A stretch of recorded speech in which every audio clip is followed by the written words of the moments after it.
Hey, what's up everybody? Today we're going to be talking about the Drake Corsair as exhibited at the CitizenCon 2952 event this past Saturday. I'm super excited about this ship, so let's jump right into it. So essentially, this ship has all the design elements of a typical Drake ship, as in the Cutlass Black or even the Caterpillar here in the Corsair. The outside and the inside are both very utilitarian and purposeful.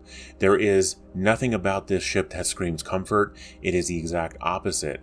It is designed for long deployments, for exploration, or anything like that, and it can definitely defend itself. As you can see, there's a ton of weaponry on the outside when it comes to missiles and those large hardpoints. It's definitely a very cool looking ship on the outside. Looking at the inside, this cockpit looks amazing. The cockpit looks so cool. I can see here that it's just a jumble of screens and input, keyboard, switches, but honestly, it looks good. It's jumbled, but in an organized way. And I'm very excited about this. And I even like that little touch of the fan on the left-hand side, which kind of reminds me of the fan from the Cutlass Black. Because, yeah, gotta have a fan to keep cool. Right behind the pilot seat is the co-pilot seat, but what's cool about it is that it actually lowers down and slides underneath the pilot seat, and that gives the co-pilot an unobstructed view of what's going on in the front. There's nothing in the way, and they have full access to the ship's controls, especially the guns. This is very important. That means the pilot can be piloting the ship while the gunner has control of those guns, and they can both have separate tasks. It doesn't all just fall on one person. And this reminds me a lot about how the Cutlass Black is designed, where you have the pilot seat going up and the co-pilot seat going down. Right behind that area, we have the captain's quarters. As far as captain's quarters go, it is definitely a no thrills or frills space for sure. I do enjoy how they actually have a space that is not that different from the regular crew quarters, because that gives a bit of a sense of equality. In Drake culture, there is a bit of a hierarchy, but it's not like, hey, I'm the captain now. So behind the cockpit area and behind the captain's quarters, you have this little gangway here where you can either go further to the back of the ship through a door, or to the left or right, you've got turret access.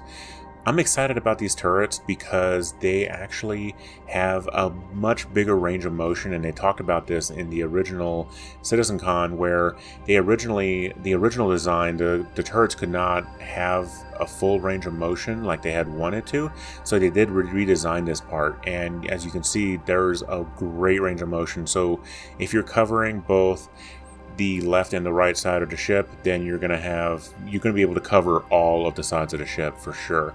And of course, you do have access to the crew quarters there, and the crew quarters, again, no thrills or frills. You've got plenty of storage, you've got a little closet, you've got that overhead storage, access to certain components within the ship. Once you get past that area, here we have the common area. The common area, really happy about the way they designed it. Again, this is very military, very Drake, very utility, and even reminds me once again of the Expanse here. Everybody can gather here for chow time, to pass some time playing cards, or even go over some mission briefings. There's enough seating here in this medium-sized craft here that for everybody to sit down. Everybody can prepare their meals here. So leaving the common area, heading further back, we've got the engineering section, which is this octagon-shaped room. I'm really happy about the way this is designed, because you've got all your major components in one place. You've got the gravity generator right in the middle, surrounded by other smaller computers and other things that you need. And against the outside wall, you've got the major components such as the shield generators, the power generator. You've got the quantum generators. All that stuff is right here in this room. This is actually a really cool area. Everything is designed to be easily accessible. And with engineering gameplay coming soon, that's an area that I'm excited about, because again, you're going to need to have access to this stuff and be able to fix components. Maybe you need to swap out a component, run to the back in the cargo area, grab a new power generator or something, haul it to the front and install it or something like that, right? You'll also be able to control gravity and oxygen. Off to the side of the engineering area, you have a EVA room, or kind of like a ready room for going outside essentially.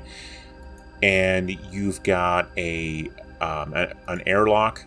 The airlock itself is also a docking port. That docking port allows you to dock with other ships or even a space station when that gameplay is more prevalent in the future. You've got gun racks. It looks like you could put 1, 2, 3, 4, 5, 6 large guns there, and there's probably a cubby for smaller pistols above those as well. You've got the suit lockers, which is really important. Looks like there's space for 2. There's also an elevator. This elevator goes topside, meaning you can go outside via this elevator and work on the ship. Because with hull repair being a feature that's coming very soon, you'll be able to access the hull of the ship even when you're underway. You're not going to be able to detour all the time and go to a space station. You may be far away from a space station, so this is very important that you'll be able to make your own repairs while you're underway. Coming back from the engineering section, go towards the rear of the ship, you have the cargo area. The cargo area is really cool. Again, just like the rest of the ship, utilitarian, purposeful in design. Everything has a purpose in this ship. The floor looks like it has tie-down anchor points to where you can tie down cargo or a vehicle. Everything here is accessible. Everything's exposed. It's hard. There's nothing soft about this ship. I hope you guys enjoyed this video. I'll see you in the next one.